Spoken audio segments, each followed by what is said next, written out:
Hello everyone, once again welcome to NDCM online class. This is Muhammad Ataur Rahman Asif, the lecturer of English Department, Notre College, Mymensingh. I have made my another appearance before you to take another new lecture today.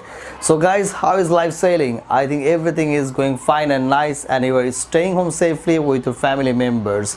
Today, before going to start our topic, let's listen to our music. Janya cholen, manya cholen, Janya cholen, manya cholen, Janya cholen, manya cholen, bujja cholen re, Janya cholen, manya cholen, bujja cholen re. So bhai manya cholle corona tak beje dure, so bhai manya cholle corona tak beje dure.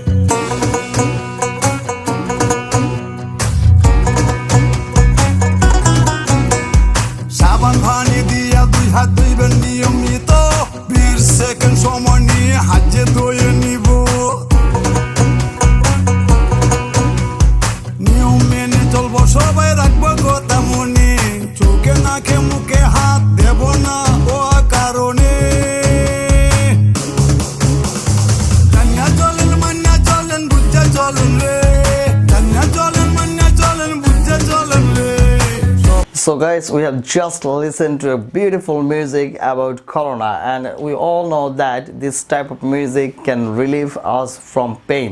So by the way, now we have a warm-up test that I am going to ask you some questions regarding to the video clip that you have just watched. So please, let's go. The first question is that what kind of music was performed in the video clip? That means what kind of music? What do you think, guys? Try to answer quickly as soon as possible.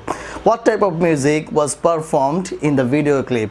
Was it a modern music or was it a band music?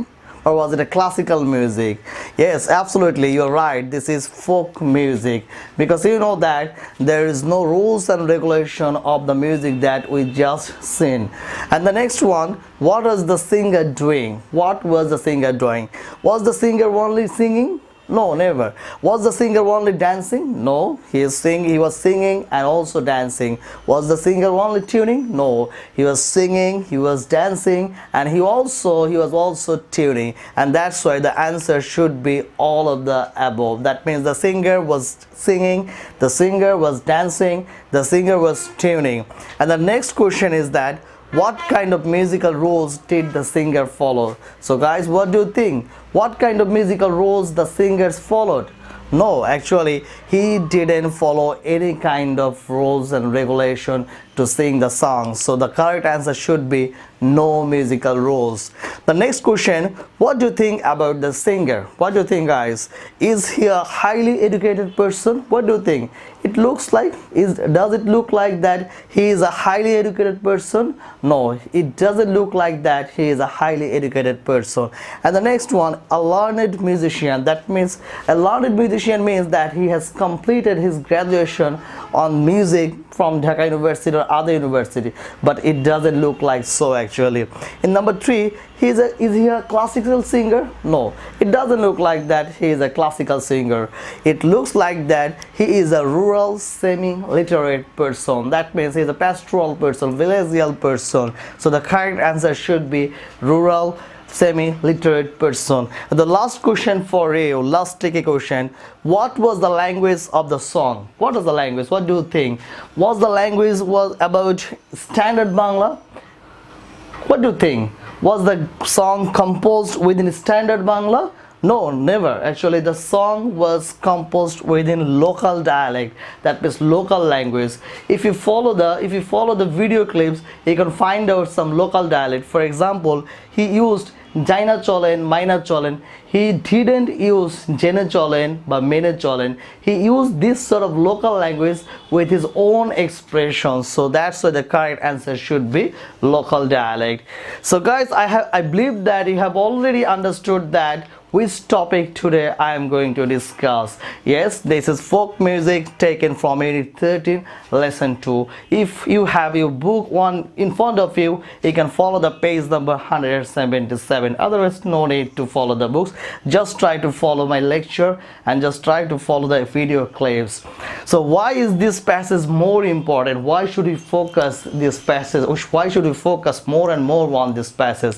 Because this passage is much more important for MCQ and also question answering. Then we have summary. We can get summary writing from the passage in the question in the exam paper, and also we can have fill in the gaps. So you can get this question also, and also flow chart. You can in board exams, if you follow, you can get a flow chart from this topic, and also a paragraph writing. So this passage is much more important for your academic. So now, for your convenience, I have divided the topic into 3 parts.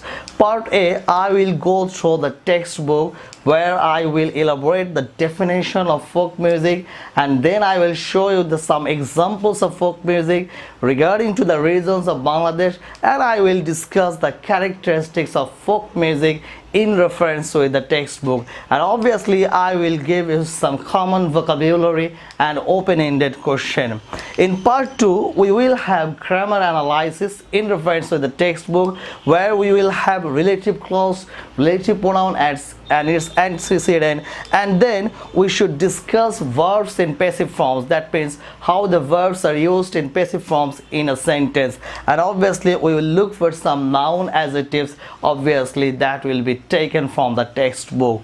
And in part C, we will have some assignment where we will practice MCQ question, and then we will see some short question answering, and also we will try our best to make a flowchart, and obviously we will try our best to fill in the gaps, and also you can summarize the passage. So guys, if you want to get all of the things, keep watching the videos till the end. So now let's jump right now. So part A, here is the definition of folk music. I believe that everyone can understand what is music and what is folk music.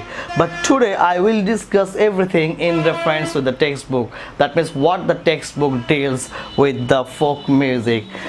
So let's start. So for your beneficiary, I have also added a picture so that you can easily understand. So what the text deals, so we have to understand it's line by line.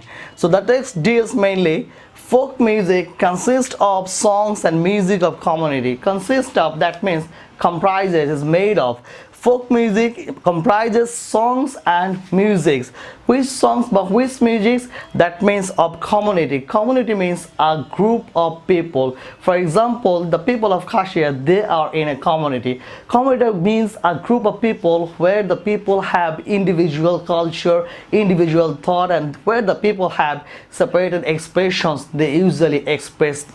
And then, so what the text deals? The folk music consists of songs and music of community that are uninfluenced by any sophisticated musical rules or any standard musical styles. So that are uninfluenced. Uninfluenced means uncontrolled. That means folk music is not controlled by any sophisticated. Sophisticated means advanced, latest, up to date.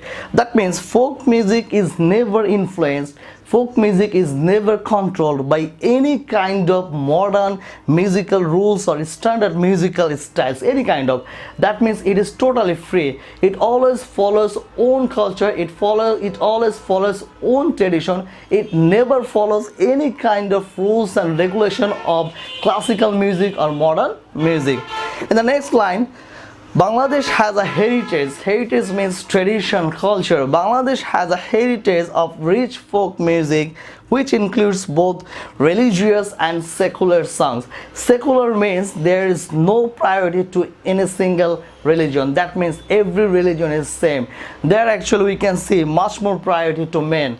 Every man is same here, so no religious priority is shown there. So Bangladesh has a rich heritage, rich culture of folk music that has been composed over the years and years. We will know later actually. And and that means this folk music adds both type of song, some religious songs and as well as some secular songs. Religious songs, you can hear this, you may hear this song Maji Hela Krishna.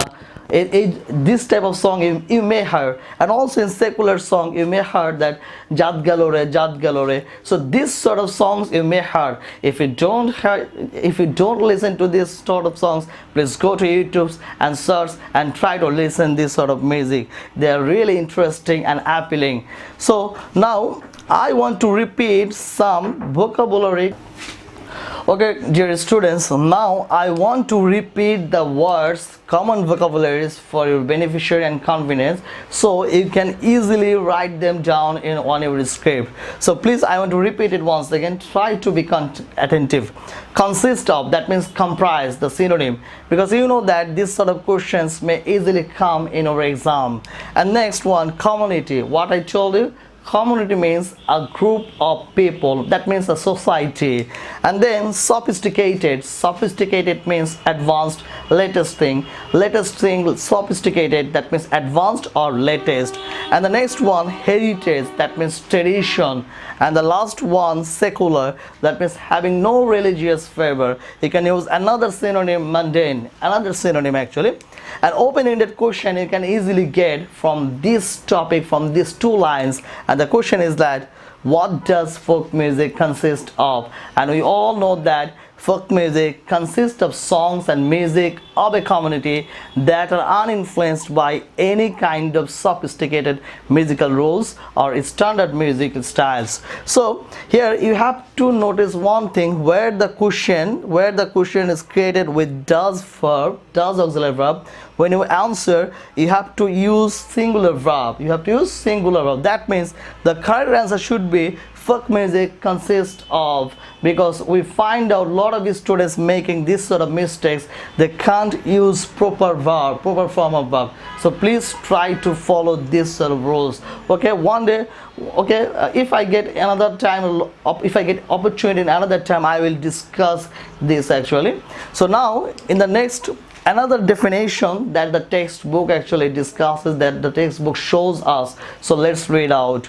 Folk music may be described, may we all know is a model showing the probability. That means there are lots of definition in the world about folk music, and it is one of them. So what the text is, folk music may be described, that means narrated, expounded, depicted. Folk music may be described as that type of ancient music. Ancient means old, primitive, archaic. That means folk music is an old music, old type of music, is a primitive music which springs from the heart of a community. Spring means comes from, emerges from, arises from. That means folk music is all type of music that comes from the heart of a community. That means that comes from the emotion of a community, the very core heart of a community. That means that's really natural, based on their natural style of expression, uninfluenced by the rules of classical music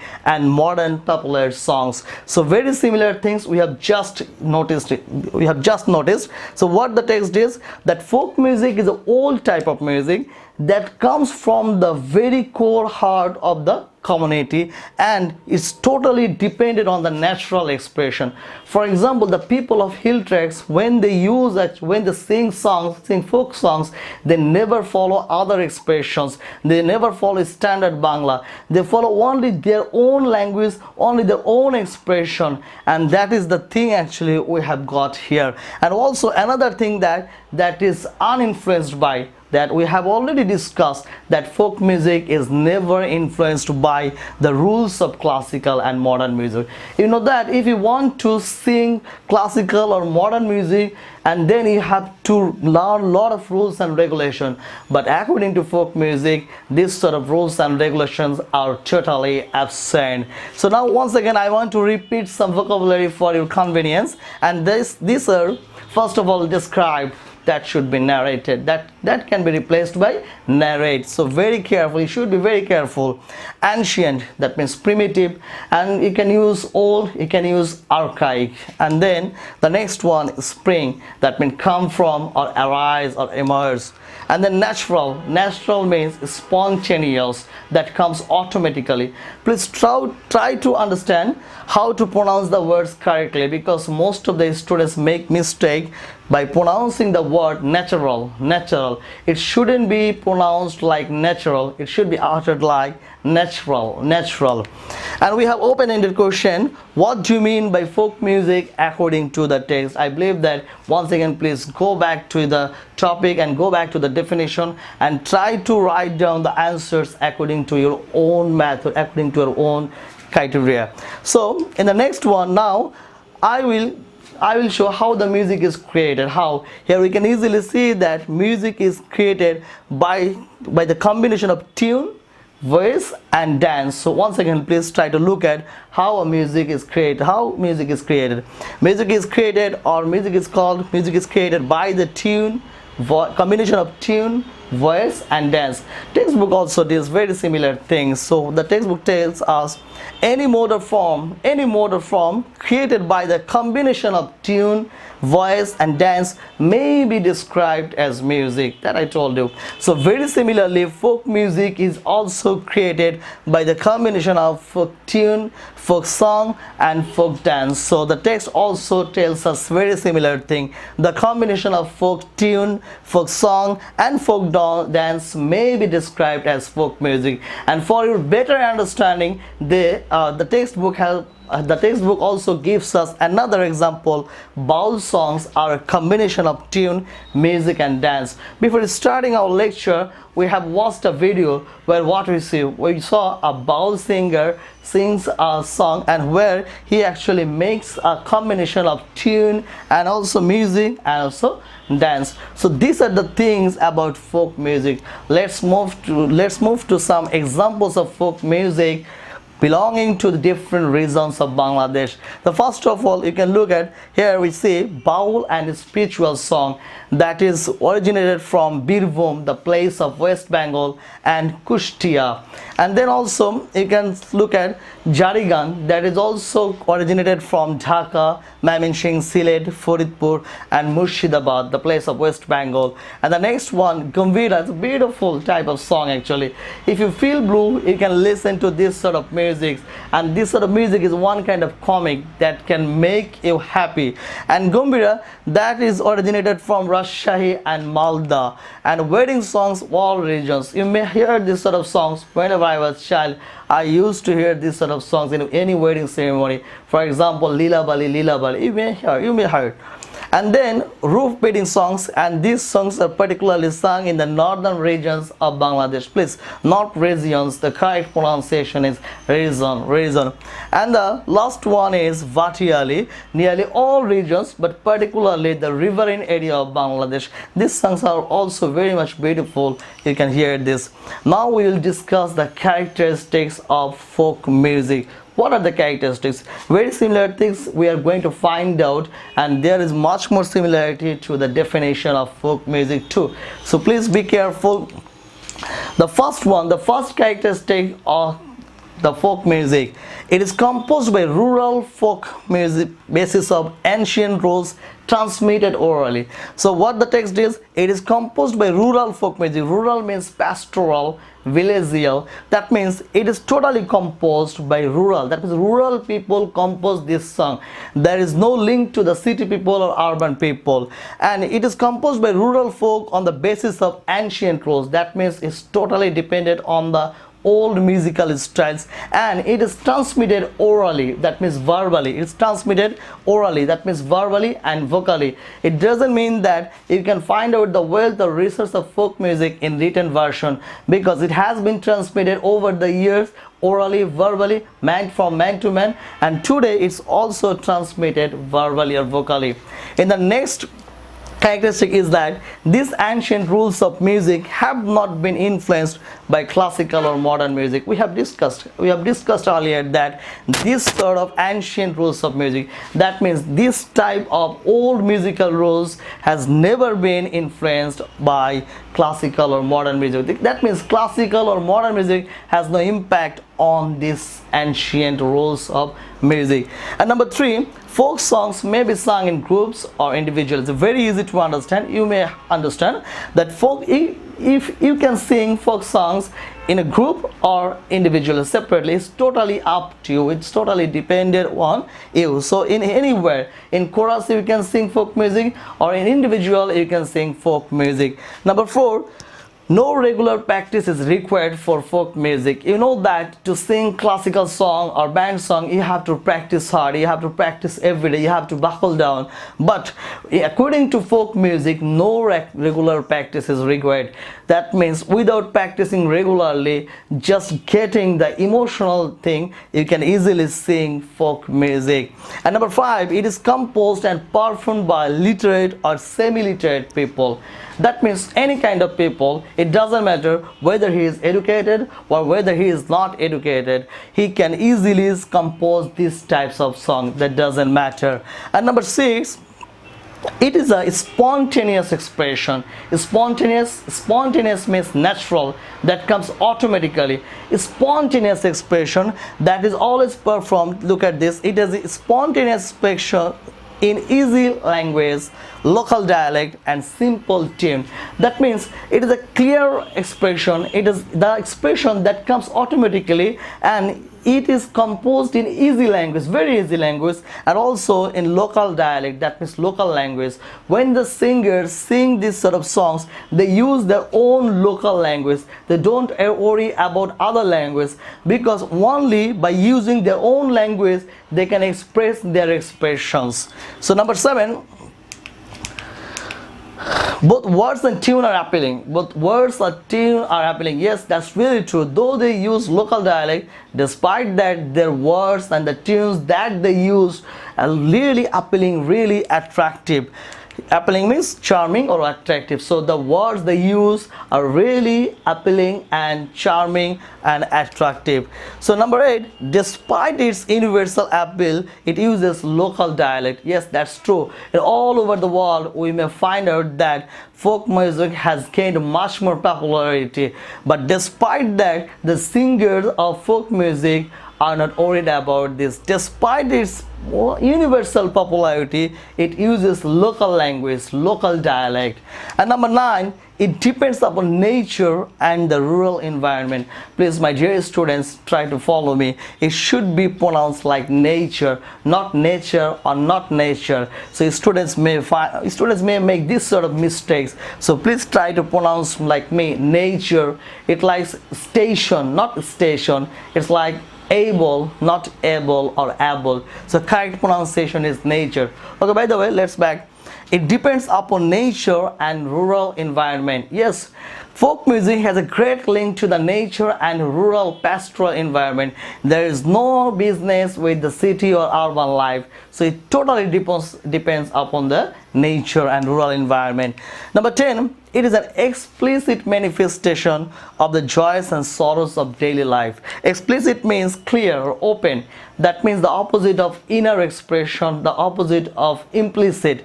So that means folk music is an manifestation, means expression. It's a clear expression of people's life, people's daily life, whether it can be composed by the sorrows and joys, or by the happiness and unhappiness. Everything. Folk music is totally dependent upon the joys and sorrows of daily life, or happiness or unhappiness of the people's life. And the number 11, it uses simple and natural rhythms. Rhythms mean strong, regular, repeated pattern of sound or movement. So it uses very simple, very natural rhythm. It doesn't follow the high quality. That means it's not a complex thing, and there is no complicated things you may find out in folk music. It's very natural, it's very simple.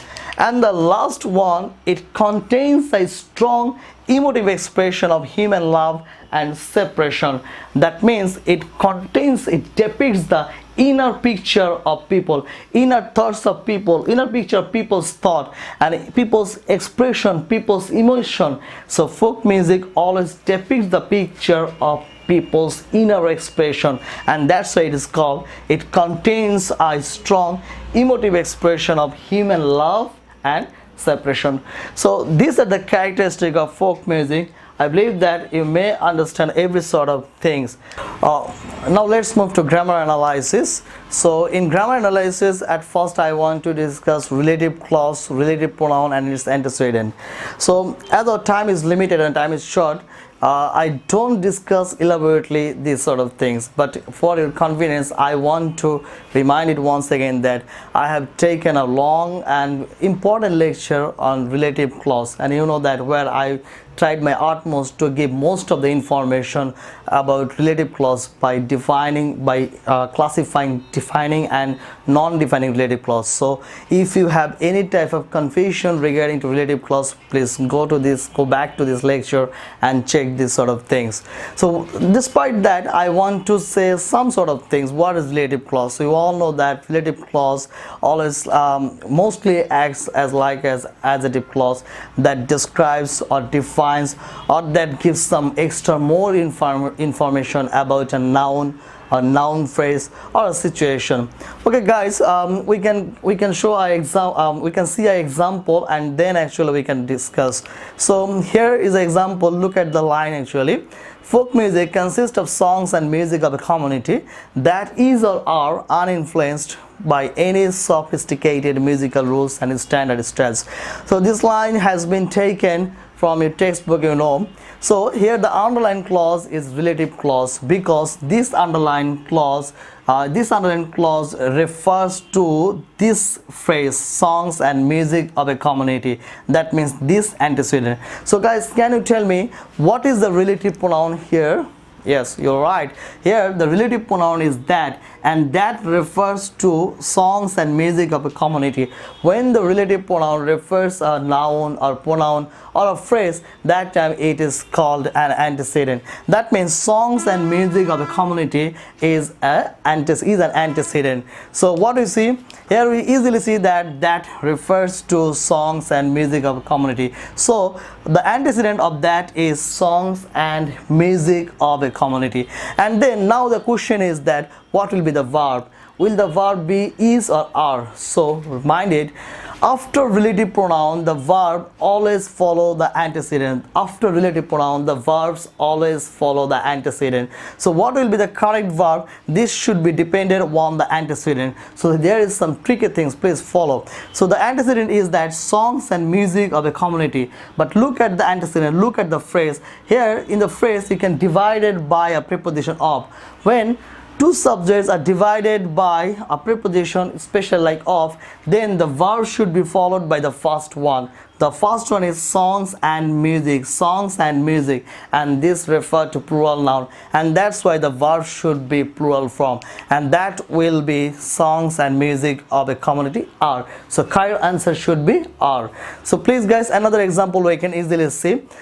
Bangladesh has a heritage of rich folk music which includes both religious and secular songs. So the underlined clause is a relative clause and the antecedent is the red marker and the relative pronoun is which. Relative pronoun is which. Now what will be the verb? The verb should be followed by the antecedent. A heritage of rich folk music. Very similar thing, very similar tricky things that we have just found out, that here two subjects are divided by of. So a heritage, that is an abstract noun, and that's why the verb should be includes. That means singular form of verb here we have to use. And the next one, folk music may be described as that type of ancient music which springs from the heart of a community. Here we can see easily that the underlined clause is a relative clause and the relative pronoun is which, and the red marker phrase is a antecedent. Here you can also say that music is also antecedent, you can easily say, but the verb should be springs, because you know that type of ancient music refers to abstract noun, and music, actually if you refer music then the verb should be springs. If you refer the entire phrase then also the verb should be springs. So now I will talk to you about passive verbs. So at first we have to answer a question, and the question is, when do we use passive verbs in a sentence? When do we use actually normally?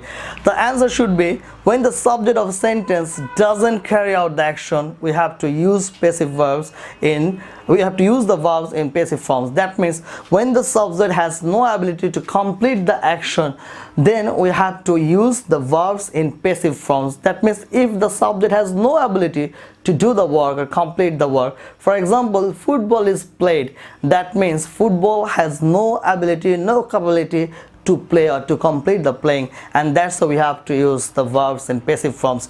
Okay, in reference to the textbook, we can get some examples. Folk music may describe or may be described. What do you think?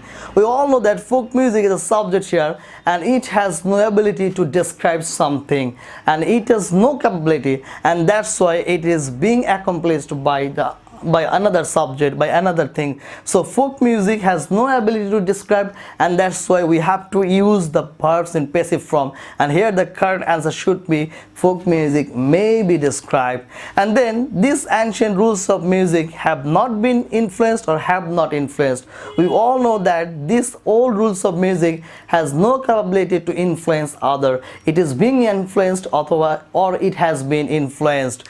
And the number 3, some other examples we can also say, it composes or is composed. It refers to folk music, and that's why folk music has no ability to compose, and the answer should be is composed, verbs in passive form.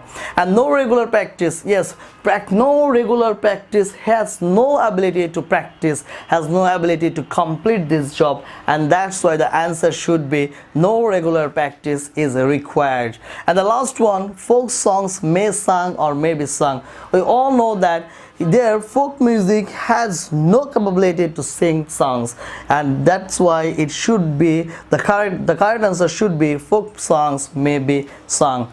And now the last one, noun adjective. What is noun adjective? It's very easy. We will get some examples too. Sometimes we use a noun to describe another noun. Yes, sometimes two nouns can sit together. Here the first noun normally describes the next noun. In that case, the first noun acts as noun adjective, acts as an adjective, and that's why it is called noun adjective. That means when two nouns sit together, if the first noun describes the second one, then the first noun should act as an adjective, and it is called actually noun adjective. Some example we can see. Look, folk music, though we can easily see there's two nouns, folk and music, and here folk actually describes music and folk actually modifies the noun, another noun, and that's why folk is a here noun adjective. Some other examples we can see, folk song, very similar. Folk actually modifies song, so that's why folk is a noun adjective. And also village fair and other examples you can easily see, history teacher, and then you can see boat race. So these are the grammatical items that we can easily analyze. Now in part C, where we will have some assignment, I will just try to give you some ideas, and you will try to solve this sort of thing at home. So the first one, MCQ question, you have to solve this, and we have gotten most of the things in the passage. Please try to check the videos and pause and then try to solve this sort of MCQs. For example, sophisticated, what could be the closest meaning for sophisticated? What is the closest meaning? Sophisticated means we know that latest. And then heritage, what does it refer? What does it indicate? Heritage means tradition. Natural, what does it mean? Natural means spontaneous. We have gotten most of the things, and sometimes the question can come like this. Folk music emanates means emerges from, comes from, it springs from. We all know that heart of a community. Folk music comes from the heart of a community. And also the synonym of mystical is spiritual. So there are some other some practice sessions you can easily practice. Please pause the video and try to practice every sort of things. And then there is some question, answer the following question. There is, look at it, there is 7 questions for you. Please try to answer all of the questions in reference to the textbook. At first read out the entire text and then try to answer these sort of questions. So one question I want to elaborate, how do you differentiate, number 4, how do you differentiate folk music from modern music? We all know that in modern music we have to practice, we have to know rules and regulation, and that's why we have to practice more and more. But in folk music that comes automatically, and that is not uninfluenced by any kind of rules. rules, and this is how actually you can differ folk music from modern music. So this is how you should make the answers properly. If you have any question, please write to me as soon as possible, and then we can have a flowchart. You know that you have gotten the rules and regulation of flowchart from your previous class, so you can easily write, you can easily complete them. So what is the flowchart? The characteristics of folk music. What are the characteristics? The first one is composed by rural folk. You have to notice the first one, how is it created, and you have to complete them according to the first one. And then we have a fill in the blanks. You can easily solve. You can so pause the video and try to solve the question. Try to solve the question by getting the assistance of the text, and at last you can summarize the passage. So my dear student, that's the end of the lesson, and please stay safe and stay well. Thank you very much.